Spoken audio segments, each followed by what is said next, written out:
మిగతా డీటెయిల్స్ చూస్తే మాదాపూర్ కాకతీయ హిల్స్ లో నకిలీ పత్రాలు సృష్టించి కాలనీకి సంబంధించిన పార్క్ స్థలం కబ్జా యత్నాన్ని స్థానికులు అడ్డుకున్నారు. 100 కోట్ల రూపాయలు విలువ చేసే 4090 గజాల ఓపెన్ ల్యాండ్ పై కన్నేసిన భూపతి రెడ్డి, శవర్ రెడ్డి, అమర్ ఉల్లా ఖాన్ ముగ్గురు వ్యక్తులు నకిలీ పత్రాలు సృష్టించి స్థలాన్ని కబ్జా చేసేందుకు కుట్ర పన్నారని హౌసింగ్ సొసైటీ అధ్యక్షుడు లక్ష్మణ్ రావు ఫిర్యాదు చేశారు.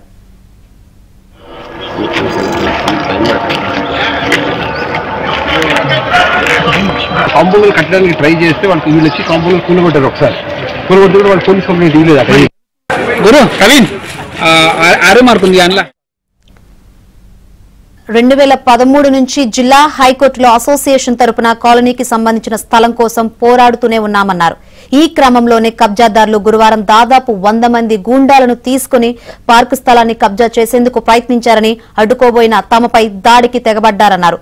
పోలీసులు జీహెచ్ఎంసీ అధికారులకు ఫిర్యాదు చేసినా పట్టించుకోవడం లేదని లక్ష్మణరావు ఆగ్రహం వ్యక్తం చేశారు.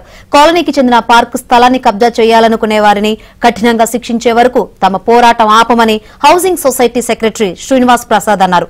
ప్రభుత్వం తమ గోడు పట్టించుకుని కబ్జాదారులపై తగు చర్యలు తీసుకోవాలని విజ్ఞప్తి చేశారు. దీని వెనకమాల 4 ఐఏఎస్ ఆఫీసర్లు ఉన్నారు, అది పెద్ద బ్యూరోక్రాట్స్ ఉన్నారు. మీరేం తట్టుకోలేరు. మీకు ఎంత కావాలో చెప్పండి, మీకు కావాలా లేదంటే దాన్ని ఏమైనా రాజీ పడి కొంత మీకు కావాలి మేము కట్టించి మాకు ల్యాండ్ వదిలేసేయండి. మీరు ఏ రకంగానే తట్టుకోలేరు. మీకు ఎన్ని కోట్లు కావాలంటే అన్ని కోట్లు ఖర్చు పెట్టే శక్తి మాకుంది అని బెదిరించాడండి. నిన్న మాకు డబ్బులు ఇవ్వడానికి సిద్ధపడ్డాడు. లేకపోతే ల్యాండ్ దగ్గర రాజీ పడిపోయి కొంత ఆళ్ళు కట్టుకుని కొంత మాకు కడతా సిద్ధపడ్డాడు. ఐఏఎస్ ఆఫీసర్లు అన్నాడు అవసరమైతే జడ్జిలను కొంటామయ్యా మీరేం చేస్తారు అని వాడాడండి. ఈ మాట కూడాను ఆయన కావాలంటే ఆయన ఫోన్ నెంబర్ అన్ని మీకు నేను ఇస్తాను. ఆ మాట వాడాడు. హైకోర్టులో కూడా మీరు గెలలేరయ్యా, సుప్రీంకోర్టుకి వెళ్ళాలి. మీ మనవాళ్ళు కడతారా, మీరైతే కట్టలేరు, మేము మేనేజ్ చేయగలం, మా దగ్గర అన్ని రకాల పవర్స్ ఉన్నాయని ఆయన జగదీష్ గారండి రోడ్ నెంబర్ 1లోనే మా రోడ్ నెంబర్ 1లో నేను ఆఫీస్ ఉందంట. ఆయన ఫోన్ నెంబర్ మీకు కావాలంటే ఇస్తాను నేను. ఈ డైలాగులన్నీ మమ్మల్ని బెదిరించి వెళ్ళాడండి నిన్న. దానికి తారకాణి ఇవాళ మార్నింగ్ ఇది కనిపి ఆల్రెడీ భూపతి రెడ్డి నర్సారెడ్డి మీద ఒక కేసు ఎఫ్ఐఆర్ నడుస్తుందండి. మళ్ళీ అగైన్ రవివారం మీద కూడా ఒక కేసు ఉంది. అయినా సరే వాళ్ళు పకడ్బందీగా వ్యవస్థలు మేనేజ్ చేసి పక్క ప్లాన్తో వచ్చారండి.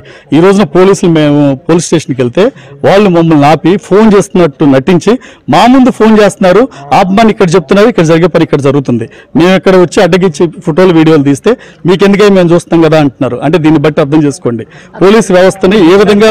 మున్సిపల్ రెవెన్యూ శాఖకు కూడా మేము కంప్లైంట్ ఇచ్చామండి. కమిషనర్ గారితో మాట్లాడాము. తీరా చూస్తే ఎలక్షన్ కోడ్ నడుస్తుంది. రేపు president of India, vice president of India program ఉంది, కోడ్ ఉంది.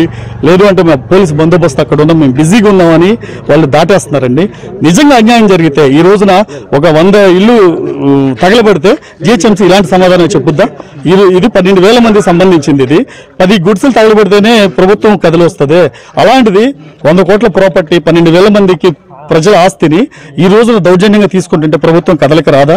దీని మీద రేవంత్ రెడ్డి గారికి, డీజీపీ గారికి, మున్సిపల్ కమిషనర్ గారికి అవసరమైతే ఎవరి దగ్గరికైనా సరేనండి, ఎవరిని ఇందులో ఇన్వాల్వ్ అయిన ఎవరిని వదిలే